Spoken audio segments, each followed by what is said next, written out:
Hello and welcome, creative friends. Look at these beautiful roses, the texture, the color. You can almost instantly smell them. And the beautiful lavender nearby.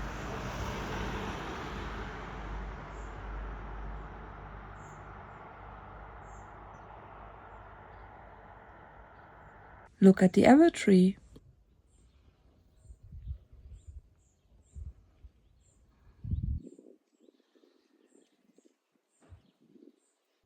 And all those lovely blackberries, yummy.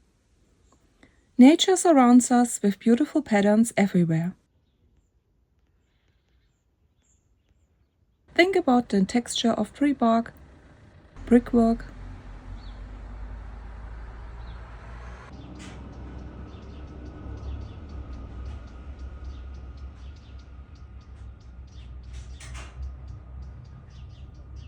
the delicate structure of pine cones,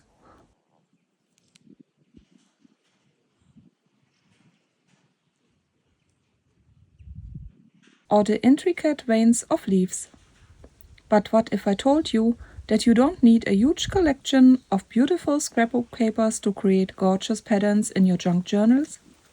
Because patterns are literally everywhere. They're in nature, in old tiles, in lace, in clothing, in wallpaper, in packaging materials, and even in the things sitting in your kitchen drawer.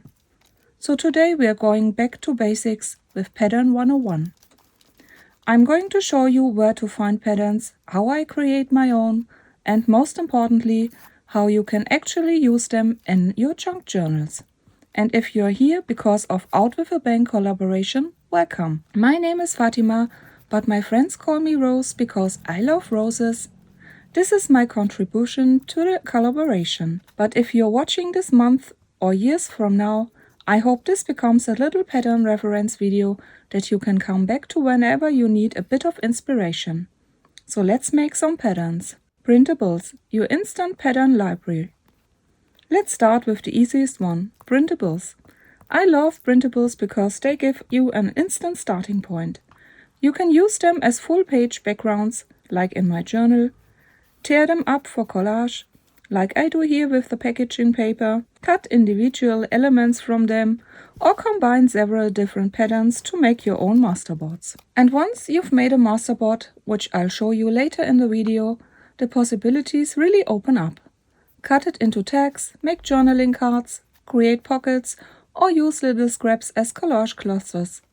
In this video, you will find visual examples for all of them, so please follow along. And here's a little tip. Don't be afraid to cut up a pattern you really love. Sometimes a tiny piece of beautiful pattern works much better in a collage than the entire sheet. So instead of asking, where am I going to use this whole page, ask, what little pieces of this could make something else beautiful? There's where the magic starts. Scrapbook paper and paper pads. Think beyond the background. These are another obvious source of pattern, but I don't always use them in the obvious way. Yes, you can use a beautiful sheet as a background, but you can also use it as an add-on.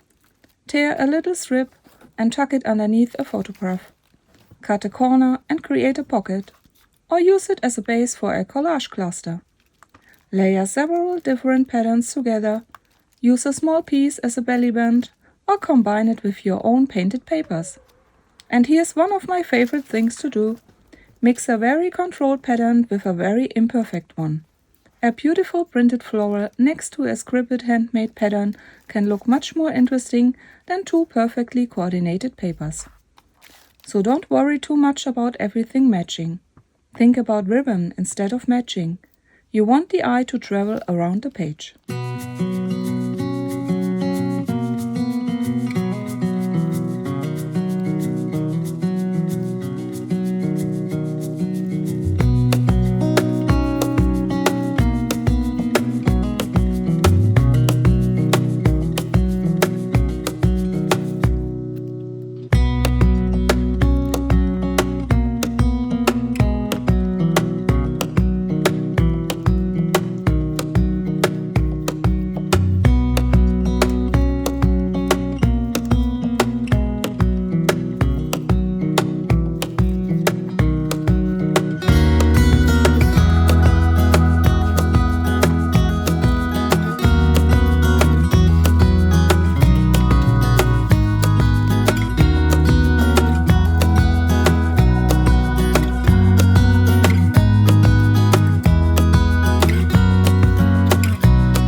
Transparencies.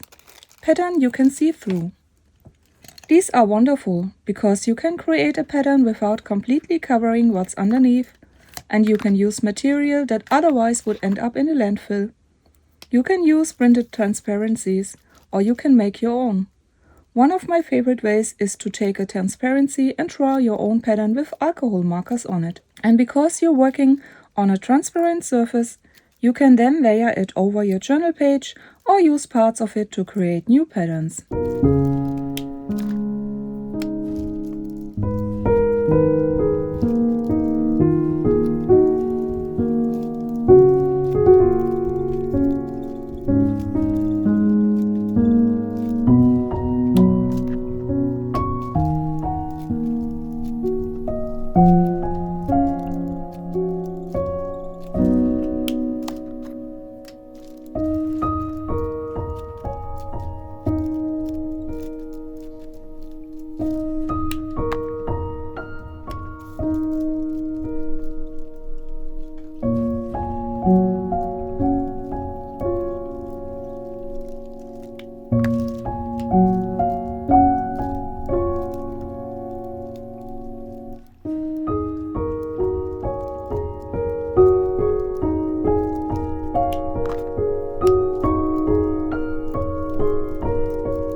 Suddenly, you've created a pattern and an overlay at the same time.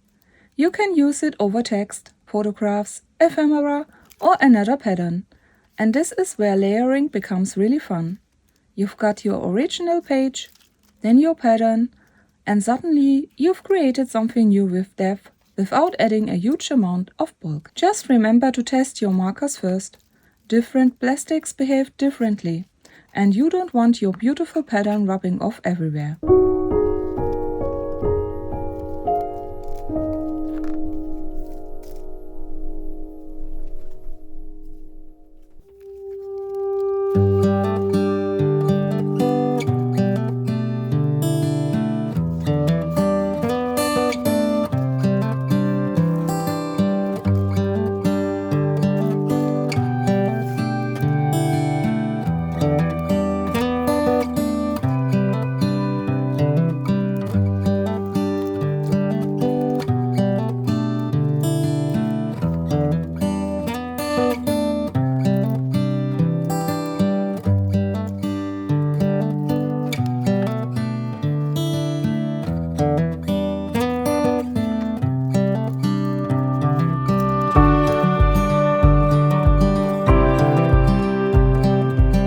Lace. Pattern and texture. Let's talk about something that isn't technically paper at all. Lace. Lace is fantastic because it gives you two things at once. Pattern and texture. You can glue a piece directly onto a page. Use it underneath a collage cluster. Use it as a belly band. Use tiny scraps as decorative tabs.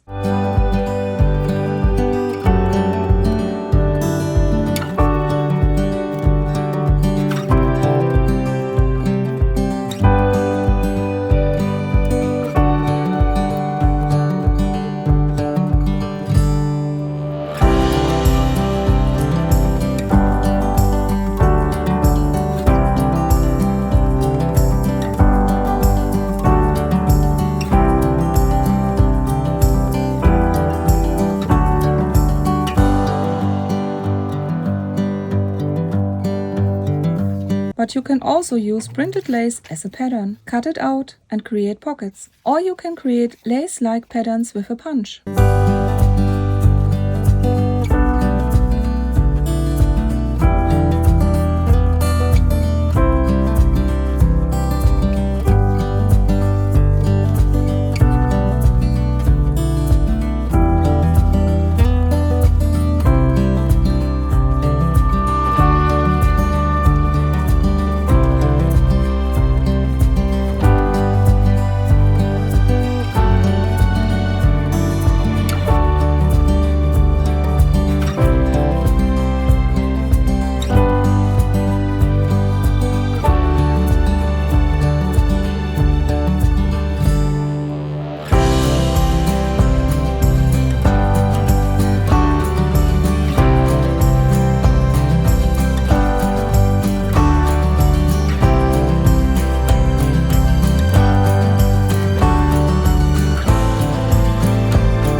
The baking paper hack. Now one of my favorite slightly ridiculous little experiments, baking paper. Take a piece of baking paper and crumple it. Don't be precious about it. Really scrunch it up. Then flatten it out again. Now you've created this wonderful network of random ridges and creases. You can apply distress ink over the surface or experiment with paint, ink or other mediums and use that texture to transfer a wonderfully unpredictable pattern onto your paper. And the best part, you can't completely control it. And that's exactly why I love it. It gives you something organic and imperfect. Every print will be different. So if you're someone who tends to think, but I can't draw patterns, this is your reminder. You don't always have to draw the pattern. Sometimes you just have to create the conditions for the patterns to happen.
Stamps and stencil, your repeatable pattern tools.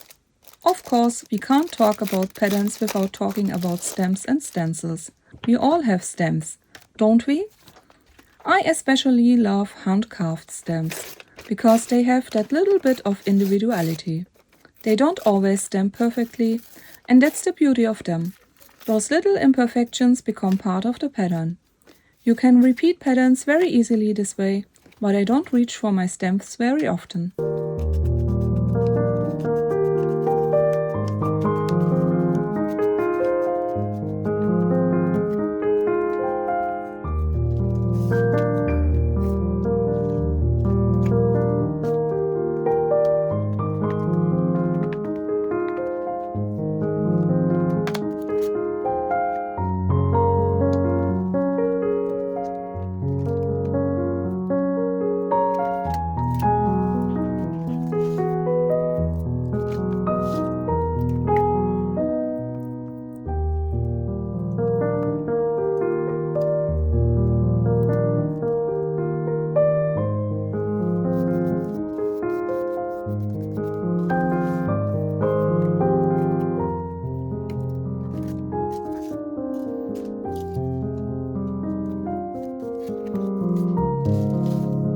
And then there are stencils. Stencils are brilliant for creating repeating designs with paint, ink or texture paste. You can also use them with watercolors.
But here's the thing, you don't necessarily need a cupboard full of expensive stencils. Look around the house. An ordinary plastic placemat with an interesting cut-out pattern can become a stencil. Packaging can sometimes become a stencil. Netting, mesh. Anything with an interesting repeating structure is worth experimenting with.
papers. Make your own pattern library. And now we get to my favorite category, making your own. You can create patterned papers with almost anything. Watercolor, acrylic paints, markers, pens, ink, brushes, your fingers, cotton buds, old cards, the end of a pencil. You don't need to sit down and create a masterpiece. In fact, I would encourage you not to. Have an inexpensive composition notebook and make little marks. Dots, lines, flowers, leaves, circles, cross-hatching, wobbly grids, repeating shapes. Just keep on going. I myself carry a little pouch with some pens and a tiny sketchbook around. Whenever I need to wait or have a little time, I draw patterns. This is why I love keeping a little pattern practice journal. Instead of waiting for inspiration, I can make one tiny patterns every day. And over time, you end up with your own personal pattern library. Some will be beautiful, some will be weird, some you will never use, and some will suddenly become the perfect thing for a future journal or project. That's the important part. You're collecting possibilities.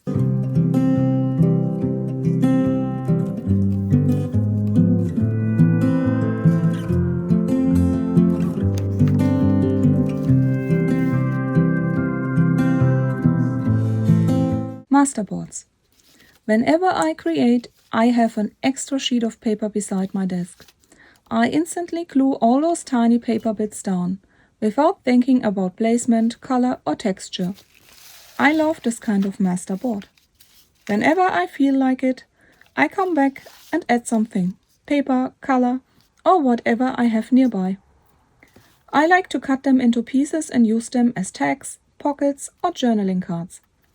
Because they are created with the same paper and color scheme, they instantly feel good and coordinated in your journal. And they are as unique as your own handwriting. No two people will ever be able to create exactly the same one. So you add a bit of your personality to your art. And masterboards can be a pretty good starting point for a flow state. It's an intuitive and relaxing process, and you can learn so much about yourself. What shapes do you like? What colors do you prefer? What is it about this pattern that I love?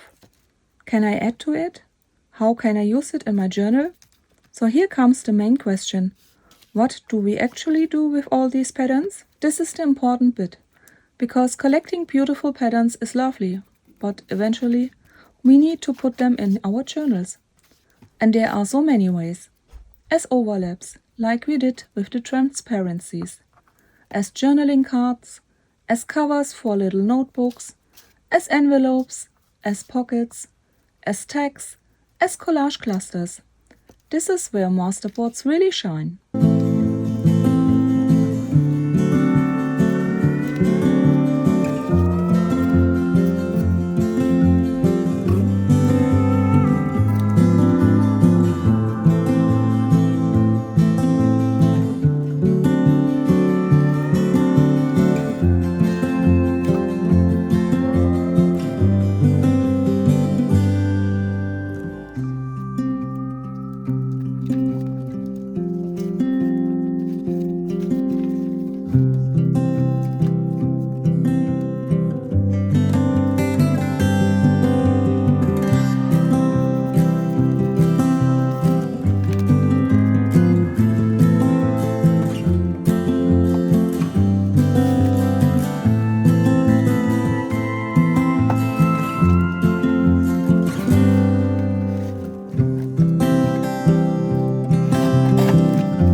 The biggest pattern tip.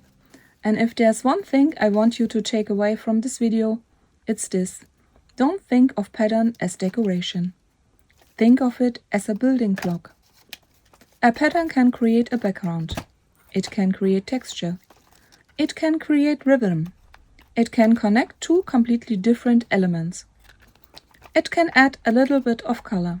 It can fill an awkward empty space. And it can make something you've made yourself feel much more intentional. And you don't have to make perfect patterns. In fact, please don't.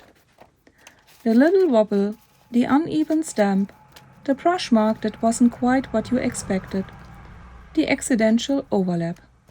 Those are the things that make handmade journals feel handmade.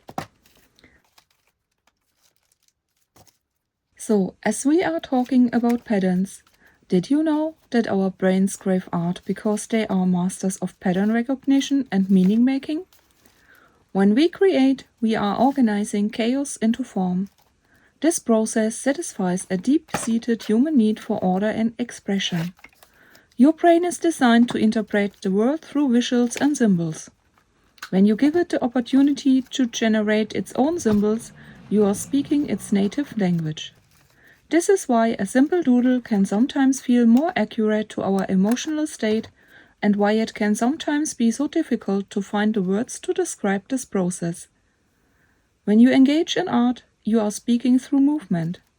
You are feeling the vibration of the pencil or the cool texture of the paint or paper. These physical sensations, when experienced with intention and rhythm, can send signals of safety to the brain through the body. It's an upward form of communication. Your heart tells your brain that the danger has passed. Sometimes we carry stress in our bodies that words cannot reach. A tightness in the jaw, a knot in the stomach, or a restlessness in the limbs.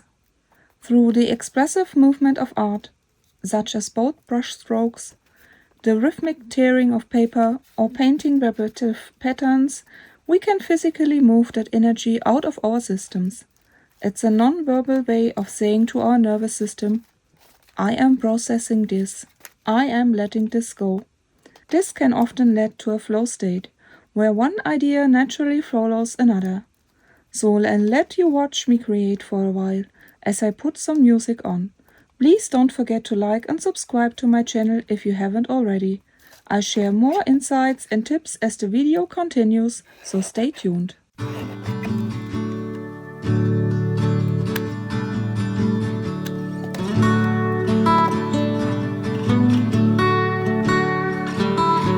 packed your boots, but you left the dirt. Stitch yourself into my favorite shirt. I told myself it's just a stain, but every thread is tied to your name. You took the truck, but you left the keys to every door you have locked in me. You said you call when the roads ran dry, but now you're stuck chasing the miles of goodbye. It's not the weight of what we did or didn't take. It's all the words we bent until they finally broke away. We packed it up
We got nowhere to be, just a slow dance with the summer heat. The world outside can't wait a few, 'cause right now we got nothing else to do. The sun is peeking through the cotton white blinds, your hands still tangled up in mine. Feet on the wall, your head on me, floating easy. We got nowhere to be, got nowhere to be.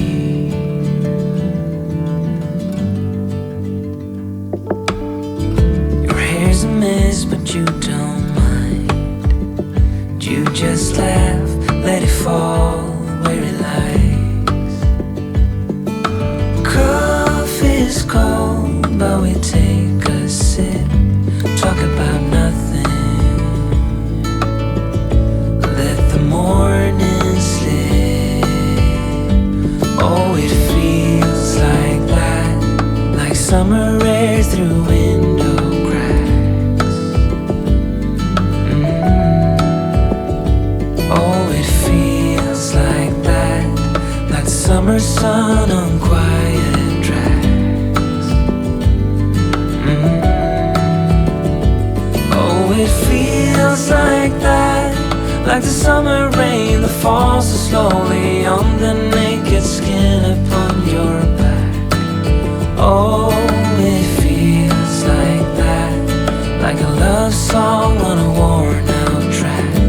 Yeah, it feels like that, feels like that.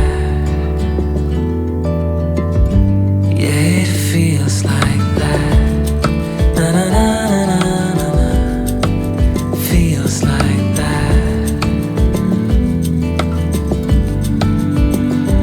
Oh, it feels like that, like summer air through window cracks. Oh, it feels like that, like the summer sun on quiet tracks.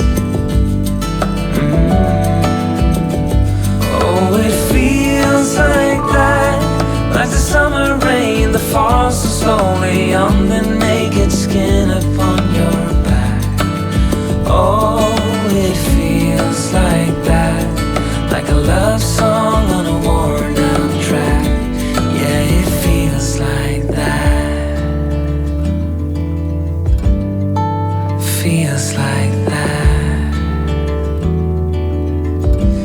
Yeah, it feels like that. Na na na na na na, feels like that.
And that brings us to the end of my little pattern 101. I hope I've convinced you that you probably already have more pattern making supplies around you than you think. So before you buy another paper pad, have a look around. Grab some baking paper, find an old lace scrap, look at a leaf, try a marker on a transparency, paint a piece of scrap paper, carve a little stamp, and just experiment. Because you never know which tiny experiment is going to become the pattern you absolutely love. And if you're following along with Out with a Bang, I'd love to know what you're creating with all these patterns. Leave me a comment with your favorite pattern making technique, or tell me which one you're going to try first. And if you enjoyed this little pattern 101, save this video so you can come back to it next time you need a little journal inspiration. And of course, don't forget to check out the other creators taking part in Out with a Bang, because there's plenty more inspiration waiting for you. Now go and make some patterns, and make them beautifully imperfect. Happy creating, and I'll see you in the next one.